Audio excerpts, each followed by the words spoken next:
Muito bom dia, papada. Estamos chegando com o Papo Online deste sábado, dia 31 de outubro de 2020. Estamos aqui na TV Papo by Bitcom, com a produção e reportagens do Ivan Sgaraboto, o cinegrafista Leandro Moré, a edição do Telo Gianni e da Sofia Soares, o departamento comercial com o Ivo Menegola e o Conrado Ranque, o gestor Cleberson Portela, a direção-geral de Alessandra Vergani e Fabiano Vergani.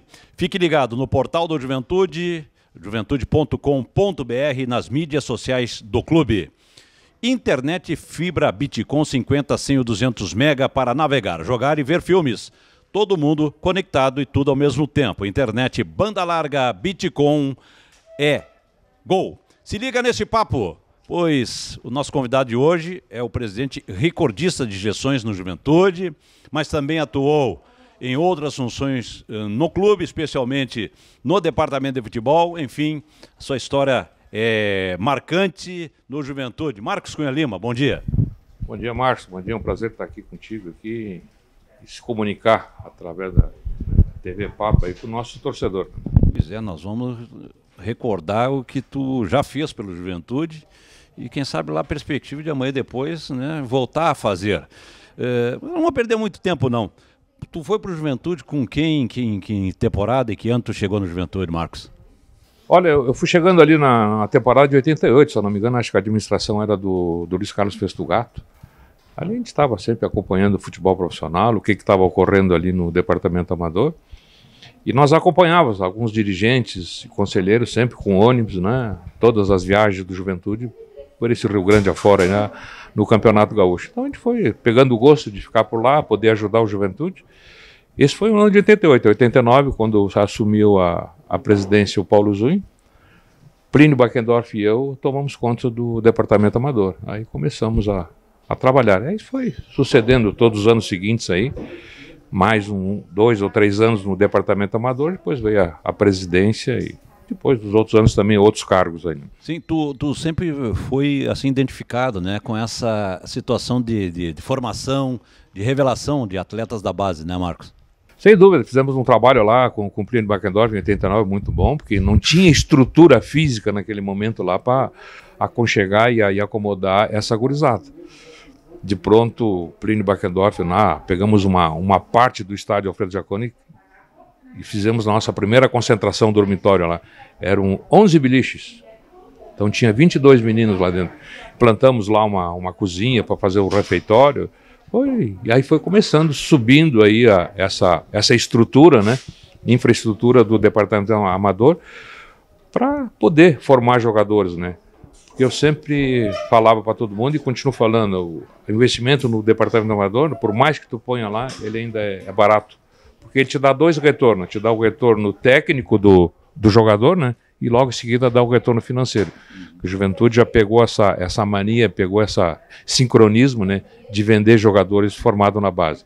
Isso aí é bom porque sempre dá uma receita melhor para o clube poder administrar os seus compromissos. A base é investimento, né? Não é despesa. Sem dúvida, não é investimento, né?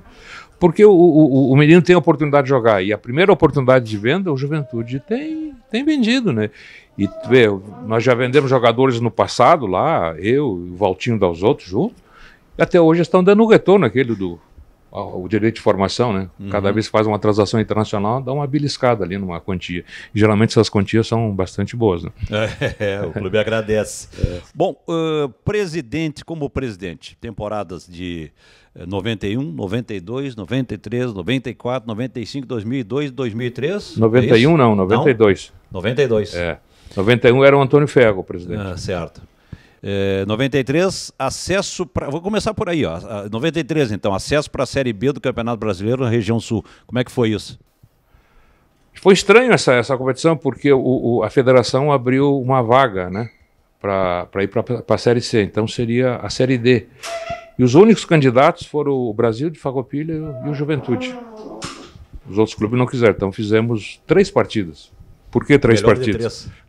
Não, era melhor de 2, mas tivemos que fazer 3, porque a primeira partida lá nas Castanheiras, o Juventude perdeu. Aqui no jogo, no Alfredo Jaconi, nós ganhamos. E a terceira partida foi lá no Beira-Rio, gol do Pedro Haroldo, que aí nos deu o acesso. No mesmo ano, nós fomos disputar a Série C. Então a Série D era esse jogo de 3 partidas com o Brasil, e a Série C no mesmo ano, onde nós enfrentamos outros clubes, Figueirense, Avaí, Londrina, né? E acabamos nos classificando para a Série B num jogo contra o Londrina aqui. Um jogo, o treinador deles era o Gainete, o nosso aqui era o seu Vicente Arenari, se eu não me engano. Aquele joguinho ali em Mônaco, o empatezinho classificava 2, não teve nenhum chute a gol, não teve nenhum escanteio, foi tudo certo, né? A Juventude foi acabou indo para a série B naquela época. Da C foi para a Série B em ano de 94. Em 94, campeão da Série B. Já com o projeto da Parmalat, já tinha o projeto da Parmalat. Sim, a Parmalat já estava, porque a Parmalat ela entrou ali em 93, né?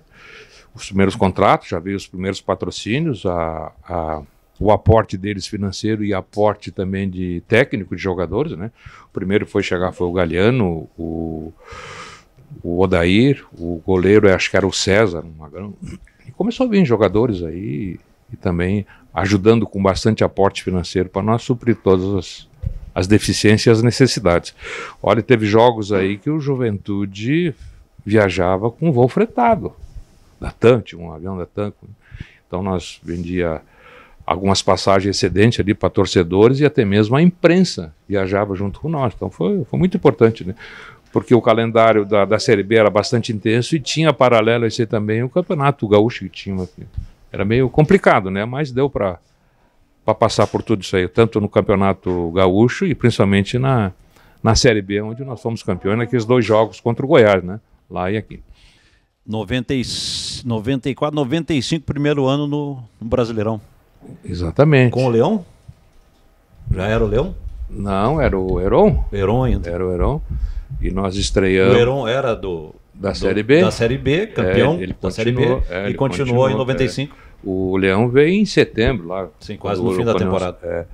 Nós estreamos na Série A num jogo contra o Cruzeiro, lá no Mineirão, né?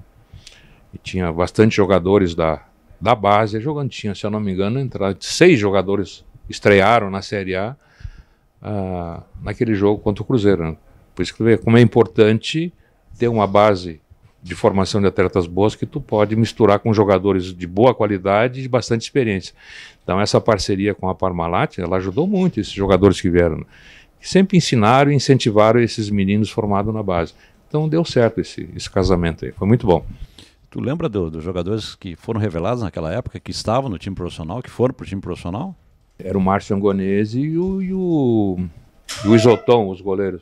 Depois tinha o Paulo Marcelo, tinha o Edson, tinha o Lauro, tinha o Itaqui.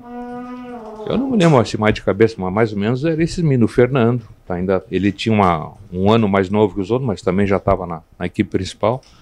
Então, e mesclado com esses jogadores de experiência que a Parmalat tinha colocado, que eram os jogadores do Palmeiras, né? Odair, Galeano, depois veio tantos jogadores que nem lembro mais tanto. Como é que é o Júnior, né? Que também então. E depois vieram uns jogadores também estranhos aí, que é bem diferente, né? Aquele Bietek, acho que era República de Camarões, né? Que ele só falava francês, foi uma dificuldade para a gente poder se entender com ele. Depois veio jogadores lá que era lá do Bangu, Macula, um excelente meia, né? Meia esquerda. Então veio muitos jogadores diferentes aí, né? Então que isso aí abrilhantou a equipe de Juventude aí, deu muita satisfação para a nossa torcida. Tá certo. 98 tu era o diretor de futebol campeão gaúcho invicto. Exatamente. Que campanha aquela, hein? Na gestão do Gastão Brito. Gastão Brito. Foi uma campanha bem interessante. Até aquele jogo lá, a final lá contra o Internacional lá em Porto Alegre, né? Que foi um clima muito tenso na chegada lá, né? Era boneco enfiado com agulha, preto, naqueles corredores do vestiário, era uma confusão, parecia... Sal? Tudo, tinha de tudo, bala. Mesmo? Era bala espalhada por tudo. O Loris Sandri pegou aquelas balas, botou tudo no bolso, passou o jogo todo comendo bala que estava no chão e lá no vestiário. Depois daquele empate que nos deu o título, também o pessoal não quis nos dar o troféu, porque o Inter estava reclamando lá a inscrição e a chegada do Lauro e do Mabilha, se não me engano, é uma confusão dessa aí. Mas como nós já sabíamos de antemão que ia dar problema, isso aí nós passamos ali no departamento de bocha, pegamos uma taça ali das bochas e levamos. O Zico botou no fardamento e foi. Quando terminou o jogo, fomos desfilar em campo lá, fazer a volta olímpica com uma taça do departamento de bochas, né? Então, 94 campeão da Série B, 95 foi feita uma boa campanha no Brasileirão, né? Também. Foi também. Daí veio 98, campeão gaúcho invicto, e aí 99, o maior título da história do Juventude, campeão da Copa do Brasil. Tu era o vice-presidente de futebol. Vice-presidente de futebol. Esse campeonato começou, a primeira partida era o Geninho, nosso treinador, no jogo que eliminamos lá o time de Brasília, né? E depois, logo em seguida, veio o Valmir Louruz. O Geninho saiu e foi contratado o Valmir Louruz. E a campanha do Valmir, o Valmir pegou, né, ele fala nas entrevistas, eu peguei o time e pronto, a direção me entregou um equipe, como eu só tive o prazer de comandar essa equipe que foi vitoriosa. Pô, foi uma campanha maravilhosa aí, né, com o estádio sempre lotado, né, o Juventude, ele jogava de uma forma no primeiro tempo, né, quando a coisa estava enroscada ali, o segundo tempo ele modificava, mesmo que estava perdendo, ele conseguia virar o placar, era uma equipe assim que, impressionante, né, dava os resultados que nós queríamos, né, e dava alegria para o nosso torcedor. Pois é, e não foi uma campanha qualquer, não foi, porque naquela época os clubes médios, né, Marcos, tinham tinham mais chances de se tornar campeão. Acho que agora a Copa do Brasil ficou muito mais difícil para um clube médio ser campeão. Mas o Juventude tinha um time e tinha grupo de jogadores, né? E não foi uma campanha também qualquer, porque o Juventude eliminou o Corinthians, eliminou o Fluminense, eliminou o Internacional. Eu acho que o jogo mais complicado, os confrontos mais complicados foram contra o próprio Bahia, né? E depois o título de campeão dentro do Maracanã. Depois de vencer o jogo de ida aqui, o empate lá, com mais de 100 mil torcedores, foi o último jogo do Maracanã com mais de 100 mil torcedores, né? Não foi uma campanha qualquer assim. Na hora, só eliminar o Corinthians, né? E depois eliminar também o Internacional lá no estádio, aqueles 4-0, né? Porque o Juventude tinha lá uma zaga muito forte, né? E tinha o Márcio Mexerica ali no auge dele, né? A bola caía ali, ele estava botando para dentro. E nós tínhamos ali também um coringa, né? Quando o jogo estava meio enrostido, bota o Mário Tilico. O Tilico ele bota para dentro ou arruma um pênalti. De talismã. Mais ou menos, ou ele arrumava um pênalti ou botava ela para dentro. E sempre aconteceu isso aí. Então, a coisa estava complicada, bora o Mário Tilico. O Mário Tilico resolveu. Bom, foi importante. Meio campo muito forte também, né? Com o Flávio. O Flávio e o Lauro, Mabilha. Os volantes ali tinha, naquela época era o Robertinho, eu acho. O Robertinho, que veio, o Mineiro, o Marcos Teixeira, lateral direito. Marcos Teixeira, lateral direito. E a dupla de zaga, né, que foi muito, muito forte o tempo todo, né. E o Emerson, o goleiro, sensacional. O Emerson, sensacional. E depois também, quando o Capone foi expulso aqui, né, aí entrou o Piccoli se portou muito bem lá no Maracanã, lá ele e o Índio, e era uma preocupação muito grande do torcedor. O Piccoli foi lá, deu conta do recado, jogou como se tivesse jogado várias... Formado no clube. Formado no clube, no departamento amador nosso. Ele veio ali do Cruzeiro, se eu não me engano, aqui de São Gotardo, era aqui da região. Ele veio... Eu estava no comando do departamento amador quando o Piccoli foi contratado para vir para o nosso time. Certo. Tu trabalhou diretamente com o pessoal da Parmalat. Como é que foi essa experiência, Marcos? E o que realmente acrescentou na tua trajetória como dirigente do Juventude? O que acrescentou na trajetória do Juventude, né, tio? Também. Foi o mais importante. Naquela ocasião, foi já em início de 93. A minha primeira administração, em 92, não foi muito bem. O time lá não conseguiu classificar para aquela outra fase do Campeonato Gaúcho, o timezinho mais ou menos. Mas a gente ganhou o Caju em 92, foi muito importante. Nós não tínhamos centroavante, o Roberto Valdavino resolveu botar o Peixoto, que era um zagueiro da base, botou centroavante e ele fez 2 gols. Aquilo ali foi... O nosso torcedor ficou satisfeito, né? Aquela má administração daquele ano. Fui reconduzido à presidência em 93, já começamos as negociações, né?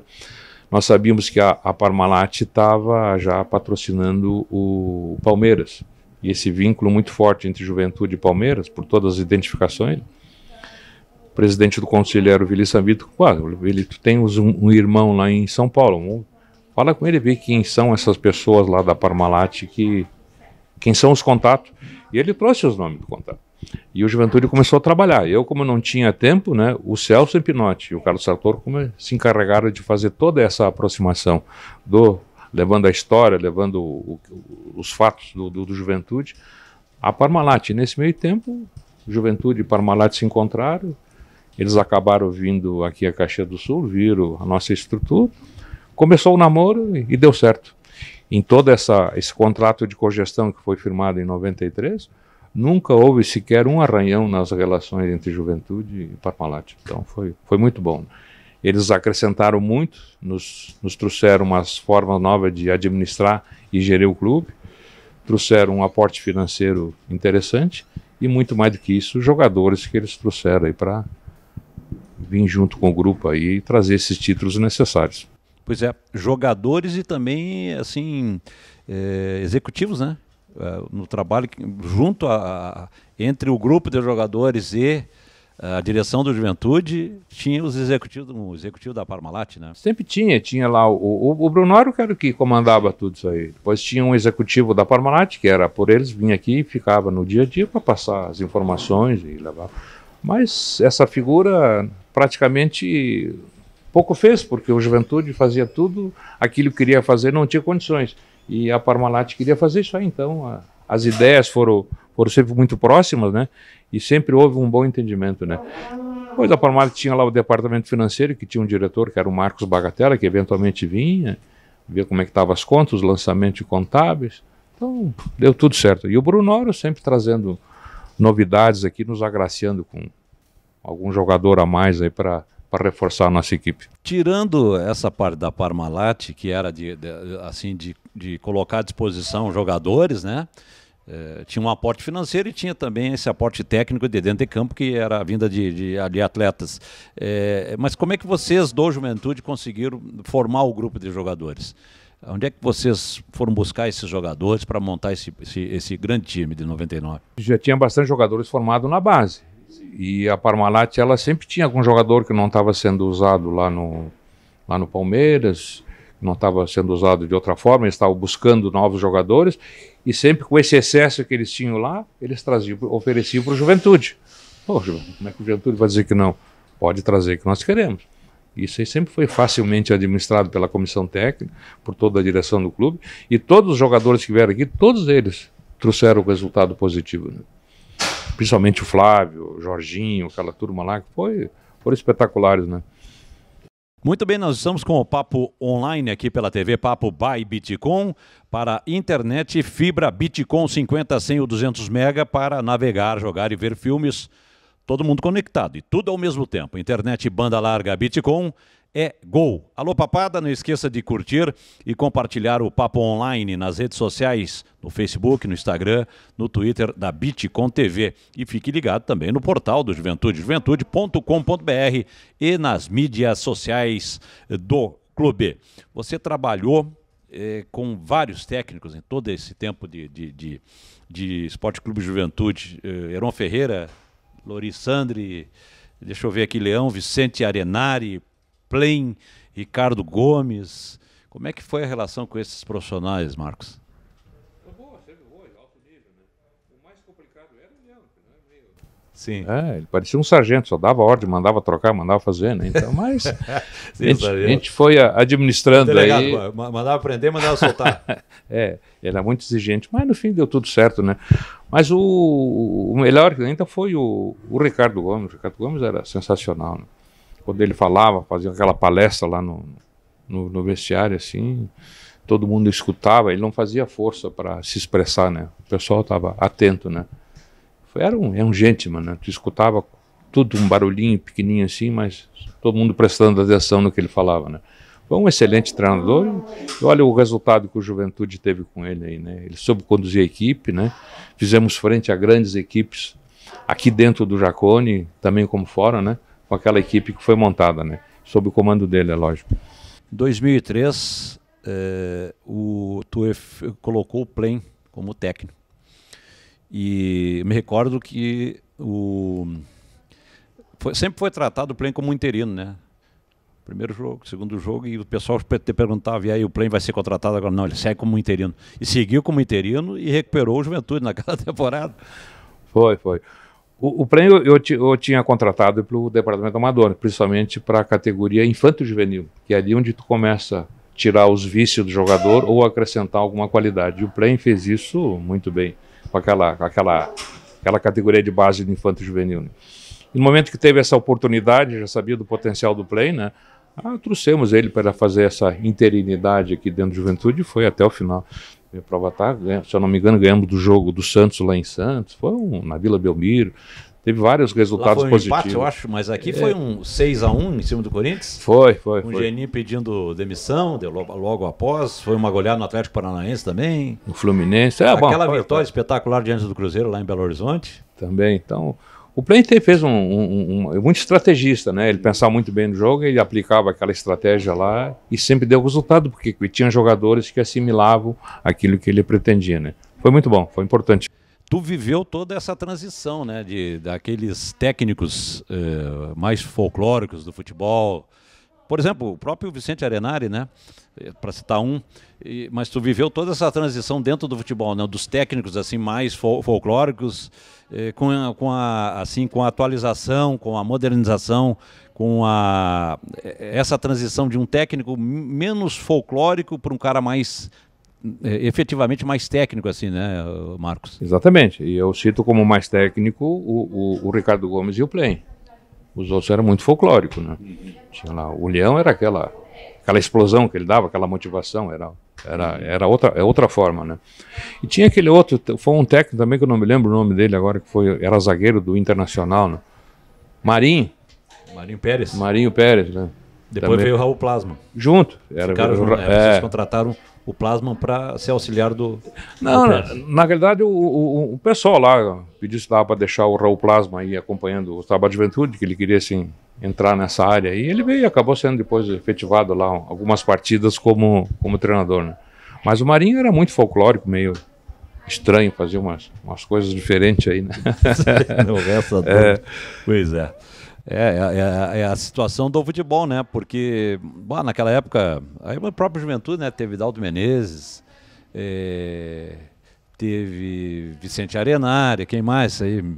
O pessoal da antiga aí. Eu não sei se o Marco Eugênio chegou a trabalhar no Juventude. Trabalhou, né? Aquele pessoal da antiga, né? E depois veio essa evolução, daí, os treinadores mais técnicos mesmo, né? Ernesto Guedes, pois é. Isso faz parte, né? Fez parte dessa transição. Eu não estava lá, né, nessa época desses treinadores, mas acompanhava ali de perto, mas não com nenhum cargo diretivo, mas estava sempre acompanhando. Evoluiu ou involuiu esse trabalho dos treinadores, na tua opinião? Mas lógico que evoluiu. O de hoje evolui muito, né? Muito, muito. Bom, vamos para um jogo rápido aqui, Marcos. Como é que tu acompanha o futebol atual? Até considerando isso que a gente já falou, de todo esse teu tempo assim no futebol, como é que tu vê hoje o futebol moderno? Bom, está muito diferente, né? Hoje já começa pelo sistema de marcação, quer dizer, vamos avançar, né? Então hoje tem a dificuldade do time adversário sair com a bola jogando, ou com o goleiro, ou com os zagueiros, né? Porque a marcação é muito, muito forte. E o Juventude está sabendo assimilar esse novo esquema de jogo aí. O Pintado está com o grupo na mão, pelo que eu tenho acompanhado, e vejo que esse novo tipo de jogo, né, ele está sendo até interessante, bem diferente do que era no passado, né, mas onde tu tiver um pequeno erro, né, tu causa a oportunidade para o adversário vir te fazer o golo, ou sei lá, te trazer alguma desvantagem, né. Eu acho muito interessante e gosto muito desse tipo de jogo de hoje. O futebol está mais tático do que técnico hoje? Muito mais tático e muito pouco técnico, né. Ainda bem que o Juventude tem nos jogadores do meio de campo hoje alguns jogadores de muita qualidade técnica, né? É o caso do Wagner, o caso do Cajá, né? E eu gosto também muito de ver o jogo daquele Bochecha, né? Ele sai muito frio, com a bola no pé, muito consciente. É bom ver. E tem aquele outro menino que joga pelo lado direito ali, que é o Capixaba, né? Que ele é muito, muito tático, né? E ao mesmo tempo ele é veloz para... O Breno e o Dalberto são imprescindíveis, né? Nunca sabe o que vai acontecer quando a bola está nos pés deles, né? Geralmente ela está dentro da rede, né? Mas eles são muito ágeis, muito hábeis também. Pois é, e tu acha que essa questão da perda desse conceito técnico assim não é um problema hoje em dia? Ele tira Porque daqui a pouquinho te leva aos jogadores ser assim, mecanizados dentro de campo, né? Robotizados. Tipo robotizados, alguma coisa nesse sentido. E tira aquela qualidade, né, do espetáculo, que é um drible, uma jogada bonita pela qualidade do jogador, né? Sempre aquela meia-lua, janelinha, um pequeno drible, né?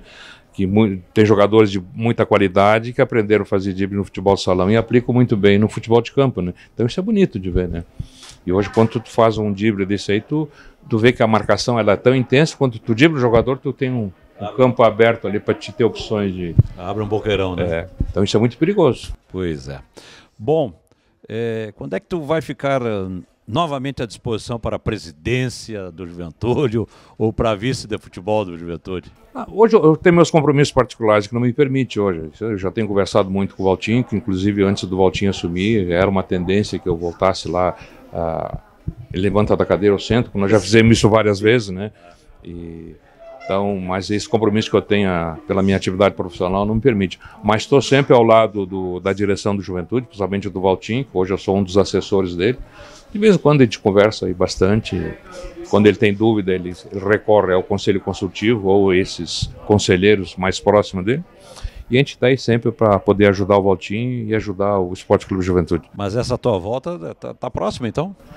Olha, esse é um momento... Depende muito da tua condição profissional. Exatamente. Depende, no momento que eu estiver mais liberado lá, eu fico à disposição do clube lá, se o clube assim quiser novamente que eu possa fazer alguma coisa por ele. Tá certo. Marcos, qual é o significado do Juventude na tua vida?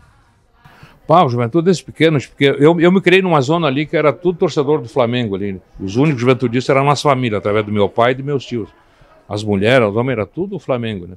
E nós vínhamos ver jogo aqui no campo do Juventude que tinha refletor. Para nós, gurizada pequenininha, vir ver jogo noturno, né? Era o máximo. Então, assim, foi pegando gosto. Quando eu fui começar a trabalhar no cartório, o cartório era aqui na Júlio de Castilhos e de um lado, em cima, era a sede do Juventude e do outro lado era a sede do Flamengo. Então estava sempre acompanhando ali, vendo aqueles pessoal subindo, descendo aquelas escadas, os dirigentes do Juventude da época, né? Depois o cartório se mudou lá para o lado da catedral, eu fui trabalhar, e às 10 horas da manhã eu sabia que o seu Mário Ramos, que era um dos dirigentes do Juventude, vinha tomar café ali com o seu pastelão, ali na Marquês do Hervaldo, tinha uma lancheria, e eu ia lá comer um docinho, tomar um cafezinho e escutar um pouquinho das conversas deles, que em cima era a radiodifusora, se eu não me engano, que era do Mário Ramos.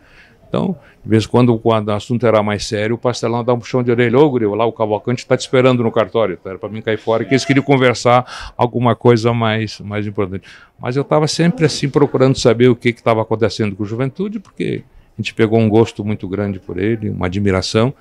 E fazer parte do Juventude é uma experiência que a gente não sabe definir ainda tão grande como é, né? O Juventude está num bom caminho nessa temporada? Tu entende assim? Tu está observando isso, acompanhando isso? Sem dúvida, está numa boa temporada, muito bem comandado pelo Tenente, um grupo de jogador muito forte, né? E o Valtinho já está aí nessas administração do Juventude aí há muitos anos, né? Se tu for ver lá aquelas grandes conquistas lá do Juventude no passado, né? O Valtinho estava junto, fazia parte da direção. Hoje o presidente do conselho é o Ozelame. O Ozelame fazia parte daquela direção que foram campeões também junto com a Parmalat. Então esse pessoal está lá do passado, né? Estão hoje atuando aqui e dirigindo o Juventude. Então, para o nosso torcedor também analisar um pouquinho e ver isso aí. O pessoal do passado, que foram grandes conquistas, né? Estão hoje ainda dirigindo o Juventude. Então o torcedor está na hora de vir acompanhar o trabalho dessa direção e fazer parte dessas promoções que o Juventude faz. Porque sem o torcedor para dar alegria dos resultados de campo, né, e o torcedor para ajudar financeiramente, né, o clube não vai a lugar nenhum. Tá certo. Marcos Cunha Lima, muito obrigado pela entrevista. Acho que nós conseguimos dar uma pincelada, relembrar aqui a tua história no nosso papo online deste sábado. Obrigado pela entrevista, sucesso aí. E até uma próxima oportunidade, né? Quem sabe lá tu de volta aí como dirigente do Juventude. Obrigado eu pela oportunidade de poder falar contigo e falar com o nosso torcedor. Eu que agradeço, foi um prazer. Tá certo. Marcos Cunha Lima, ex-presidente do Esporte Clube Juventude, ex-vice-presidente de futebol, diretor de futebol, presidente do conselho, atualmente no conselho consultivo também, né, como ex-presidente. Enfim, uma história longa e marcante dentro do Esporte Clube Juventude. Fique ligado no portal do Juventude, juventude.com.br, nas mídias sociais, e também você é nosso convidado a curtir e compartilhar o papo online nas redes sociais da Bitcom TV, no Facebook, no Instagram e no Twitter. Internet fibra Bitcom 50, 100 ou 200 mega para navegar, jogar e ver filmes. Todo mundo conectado e tudo ao mesmo tempo. Internet banda larga Bitcom é gol. Estamos chegando ao final do Papo Online, lembrando que amanhã o Juventude em campo, né, diante do Guarani de Campinas, a partir das 6h15 da tarde no estádio Alfredo Jaconi, com cobertura da TV Papo by Bitcom. 6h15 da tarde, o nosso compromisso com você, que é torcedor do Juventude e Guarani. Então, boa sorte para o Verdão. Na nossa equipe de trabalho, no Papo Online desse sábado, produção e reportagens do Ivan Esgaraboto, o cinegrafista Leandro Moré, a edição do Telo Gianni e da Sofia Soares, departamento comercial com Ivo Menegola e o Conrado Ranque, o gestor Kleberson Portela, a direção geral Alessandra Vergani e Fabiano Vergani. Muito obrigado pela sua audiência, um ótimo final de semana, o Papo Online volta no outro sábado, no próximo sábado. Grande abraço, tchau!